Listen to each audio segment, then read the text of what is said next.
From the beginning.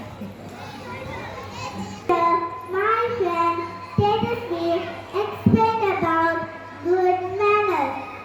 Now here I am, Hasmika, from one day will tell you how to inculcate these good manners in our daily life. When we want something from someone, we use please. Example, please give me a pencil. When we receive something from someone, we use thank you. Example, thank you Viva for the love we give. Someone say thank you, you should reply you are welcome.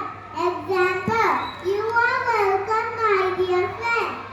When we make a mistake, we say sorry. Example, I'm sorry mommy, I will never repeat it. Ask a question, we use may